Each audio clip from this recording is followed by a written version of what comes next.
कहाँ जी बही तो बैठा रुको हाय लो उठाओ तलौरी ए बे आज बैठी रहो कहाँ जाए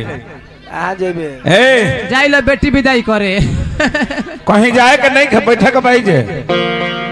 दुगोला के माने जब तू गावत रहा है तो हम मंच पे बैठा रहने हैं हमारे टोटल कलाकार मंच पे बैठा रहने हैं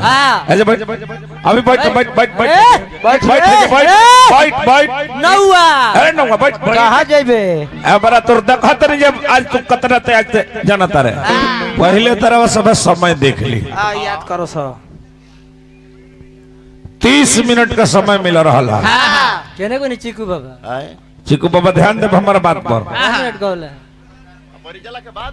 बरिजला के बाद तब इनकर प्रोग्राम चालू कब बजे भई रहल है 10:27 पर विचार करब सब है अभी घड़ी में कितना होता है 11:43 होता है 2-4 मिनट से हम चालू भइल बा हमार विचार करब सब है 1 घंटा ले भी बेसी 70 मिनट कबले भाई भाई कहाँ बतने एकरा के बोलाई का हाल करे उहे छौड़ी उहे गाँव छौड़ी पूछे कौन गाँव आय अरे छौड़ी तोर चौरे कतने बजे मार गिरी आई हमारा सोझा चैलेंज धरता कहता कि 500 रुपया दे तनी हलैया के तनी जवाब दे दे कहाँ बड़े तनी है ना आओ आइबे ना तो हम ओनियो आ जाए पहले देख आओ तो अरे हई डीजे बैटरी बाप रे बाप इतना बढ़िया मान सम्मान जाना घरी कोनो बबुआ साउंड ना रहे वो घरी से हमारा विजय भैया हमने के प्यार दुलार हमने के दिले बड़ी बड़ी रुपया हमारा का पुरस्कार दल बड़े हार्दिक हार्दिक स्वागत बा अभिनंदन बा वंदन बा बगलिए में धती जी बड़ी बड़ी रुपया हमरा के दल बने पुरस्कार माइक पर इतना गंदा गंदा बात की बोलत रहे सो बताई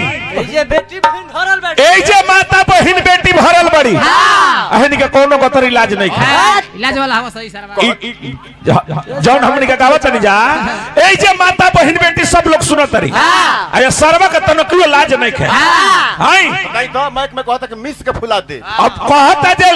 लवंडिया बक्सर से लाएंगे भटवलिया से लाएंगे भटवलिया हमारा गांव है अब बताइए हमारा गांव का नाम है भटवलिया कहता जब लवंडिया भटवलिया से लाएंगे और मिस के फुलाएंगे ए जे माता बहन बेटी भरल बड़ी ये प्रोग्राम होता है अरे तोरा कोनो बतरी लाज बकिना रे और कहो अगर ई प्रोग्राम एकरा द्वार पर रहित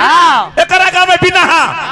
एक कबला सब का गांव अंधरा का गांव अगर एकरा गांव के माता बहन बेटी सुनती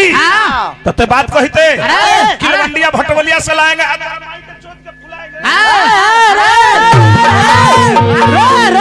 एकरा कोनो बतरी इलाज नहीं है ऐसा ने ब्यास गाना बजाना का नरक में गिरा दी हले ई कैसन धरती हो वीरों की धरती जवानों का देश अब बाकी बलिया उत्तर प्रदेश ई वीर के धरती हो ई मंगल पांडे के धरती हो ई चित्तू पांडे के धरती हो आ ये चित्तू पांडे मंगल पांडे के धरती पर हसन सरवा एगो आन्हर मौगे गो सला ई जन्म ले लेल बा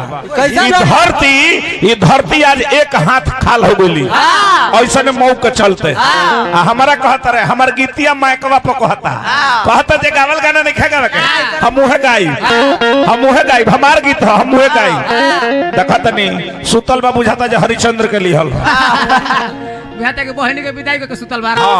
बुझाता जे निश्चित लेकर के सुतल बारी बोका कहीं कहीं धुरान काका के ई धरती ह